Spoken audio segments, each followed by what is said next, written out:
Daniel Ricciardo is one of 5 current F1 drivers who are out of contract at the end of the season. Those 5 drivers are currently fighting over 4 remaining places, but that doesn't mean that only one of them will leave Formula 1 at the end of 2024. With a number of very promising rookies favourites to make the grid, there is realistically a maximum of 2 spots for Logan Sargeant, Zhou Guanyu, Kevin Magnussen, Valtteri Bottas and Daniel Ricciardo to battle it out for. With 10 races left in the season for the drivers to prove themselves, this is crunch time for their F1 careers. While Ricciardo may still be hopeful of a continuation to his career at Red Bull, his poor performances have brought him under fire from many around the sport. Today, I'll check out why Red Bull are delaying their driver announcement and why Ricciardo is coming under attack from the F1 media, so don't go anywhere. Daniel Ricciardo, the current VCARB driver, is in the confusing position of potentially having a seat at Red Bull Racing next season or not having a seat anywhere on the grid. His performances since returning to Red Bull's second team have failed to impress anyone. He was expected to come back and comfortably beat Yuki Tsunoda. Prior to his return, he did a test for Red Bull at Silverstone, after which Christian Horner declared that his lap times were good enough to put him on the front row of the grid alongside Max Verstappen last season. The pace from that test has been completely missing of VCARB, however. Apart from a shock 4th place finish at the Miami sprint race, Daniel hasn't had any standout performances, though his overall results have improved over the last 6 races. Despite Ricciardo appearing to struggle on his F1 return, VCARB team principal Laurent Mekies insists Daniel Ricciardo's patchy form is a good problem to have, but conceded a decision on his future is needed swiftly.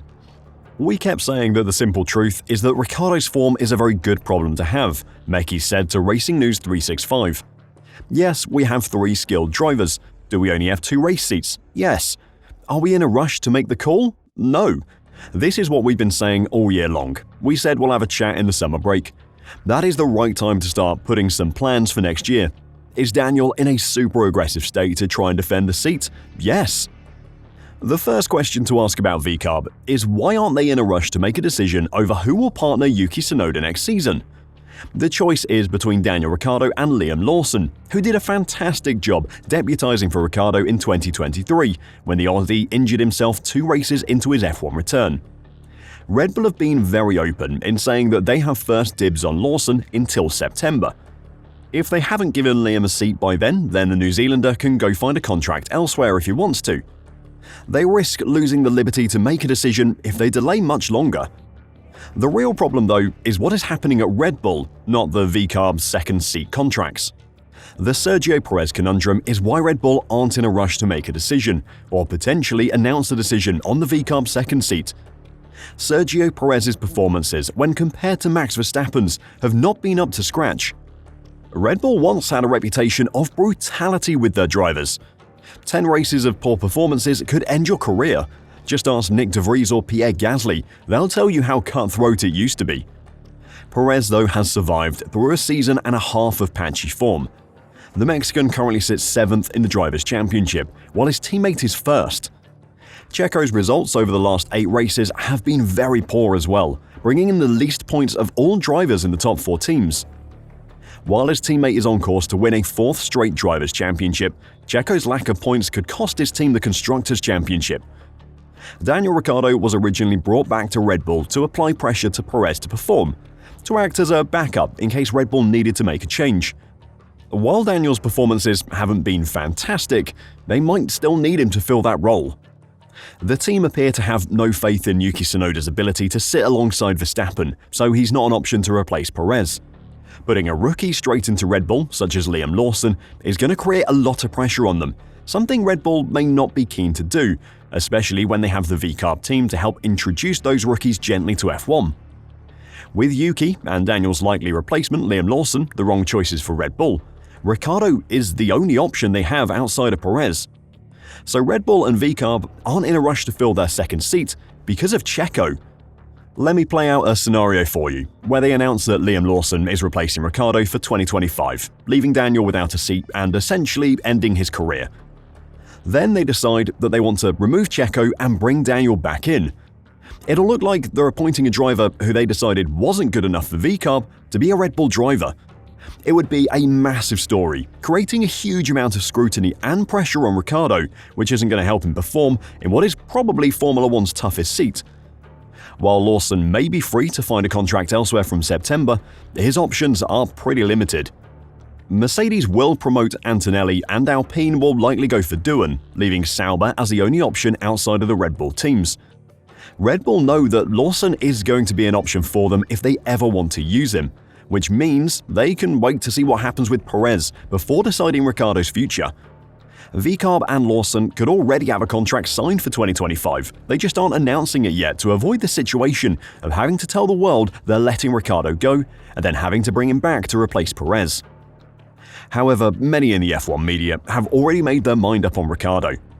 The Australian driver's performances since his return have not impressed, and instead of calling for him to get the Red Bull seat, many are calling for him to be let go completely. Dutch former racing driver turned analyst Tom Coronel went on a scathing attack against Ricciardo while writing for the Dutch Formula One magazine. Coronel accused Ricciardo of chasing money when he left Red Bull for Renault and urged him to be honest with himself and retire. It's a nice story, the Ricciardo 2.0 who has learned from his mistakes, blah blah blah, but he just doesn't get it anymore. He didn't succeed at McLaren, he didn't succeed at AlphaTauri, and he's never going to succeed again.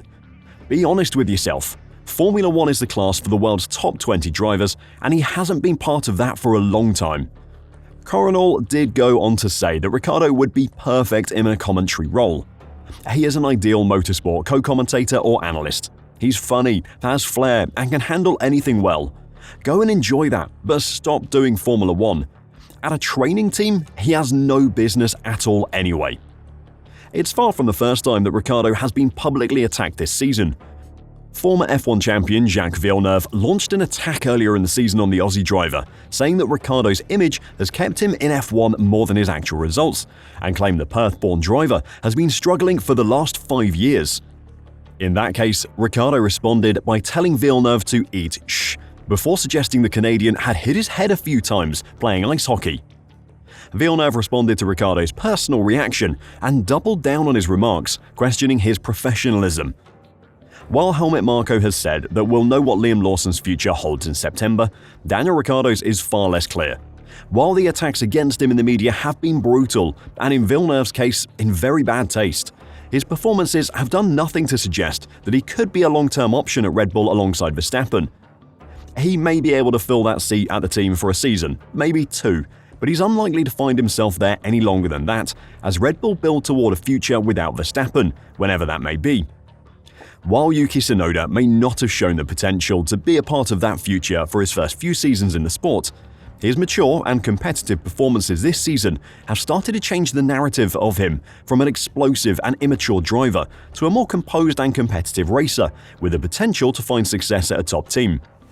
His regular point-scoring performances in 2024, along with a lack of the explosive radio messages that entertain fans throughout his career, have led to the team openly declaring he is a serious option for Red Bull in the future. VCARB CEO Peter Bayer confirmed that Yuki Tsunoda will be considered for promotion to Red Bull alongside Max Verstappen if he consistently delivers outstanding performances.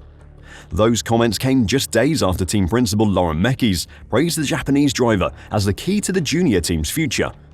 While Yuki may be showering in praise at the moment, Ricciardo finds himself at a crunch time for his career. It is now or never to save himself and earn an F1 seat for next season. 10 opportunities, starting with this weekend's Dutch Grand Prix to prove himself. Can he do it? Or is this the end of the road for Ricciardo? Let me know what you think in the comments down below, and until next time, drive safe and bye for now.